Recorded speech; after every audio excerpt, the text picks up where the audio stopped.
नमस्कार, मी अंजली साळवे या चॅनलमध्ये स्वागत आहे. तर बघा, तुम्हाला आज मी भन्नाट रेसिपी दाखवते. तर ही बघा, कढई तापत ठेवली, तर त्याच्यात 1 वाटी पाणी ओतायचं. पाणी गरम झालं की त्याच्यात अद्रक लसूणची 1 चमचा पेस्ट टाकायची.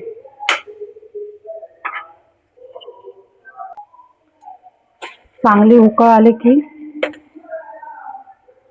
जरासं मीठ टाकून घेते चवीपुरतं.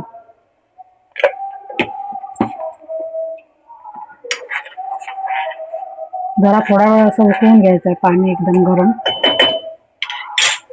नंतर वरून थोडीशी कोथिंबीर टाकून घेते.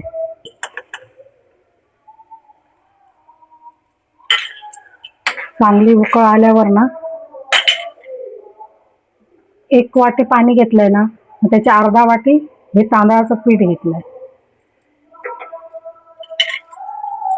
ते टाकून घ्यायचं आणि चांगलं असं ढवळून घ्यायचं.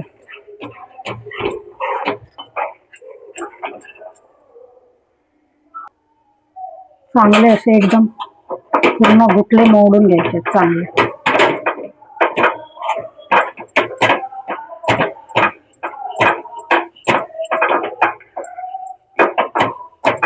चांगले गुठले मोडल्यावर ते जरा ताटात थंड करून घेऊ.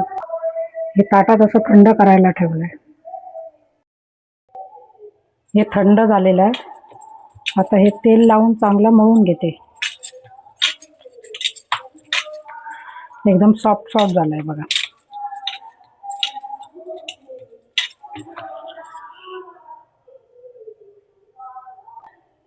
आता याचे छोटे छोटे गोळे असे करून घ्या. जे आपण पुरी करतो त्याच्यापेक्षा जरा छोटे. हे छोटे छोटे, हे बघा, असे छोटे छोटे गोळे करून घेतले. आता तुम्हाला दाखवते पुढे. तर हे बघा, हा बघा असा पापड घेतलाय, त्याच्यावर अशी पिशवी ठेवली. तर त्या पिशवीला असं तेल लावून घ्या आणि असे छोटे गोळे केलेले आहेत ना, ते असे असं हाताने हे करून घ्या, कारण लाटणीने हे करायला गेल्यावर ते चिपकणार. तेल लावून लावून असं हे करून घ्या, कारण पीठ चिकट आहे ना ते तांदळाचं.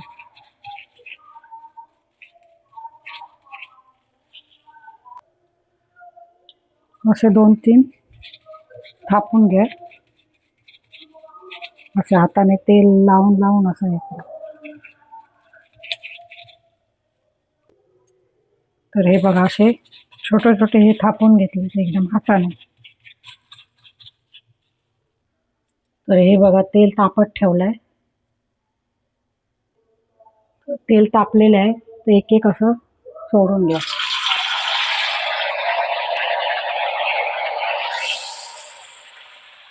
मंद गॅसवर असे भाजून घ्या. एकदम मोठा गॅस करायचा नाही.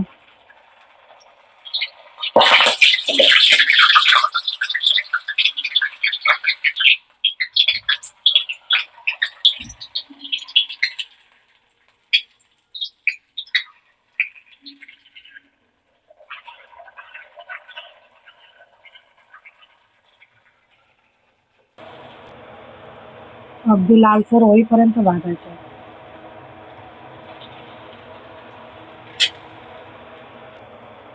ही बघा, ही चांगली अशी लालसर झाली आणि कलर पण छान दिसतोय बघा.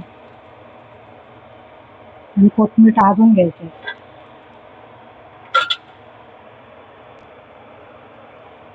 हे सर्व असे तेलात तळून घ्यायचे. बघा, हे असे तळून घेतले, मस्त कलर आलाय बघा. मी बघा दाखवते तुम्हाला. हे बघा, हे बघा, एकदम क्रिस्पी झाले ते बघा, मस्त आहे बघा. आवाज पण छान येतो. अगदी साधी आणि सोपी एकदम तांदळाच्या पिठापासून बनवली झटपट रेसिपी आहे. जर बाहेर पाऊस पडत असेल आणि मुलांना काही जर घरात नसेल, तर तुम्ही ही मुलांना चहाबरोबर बनवून देऊ शकता.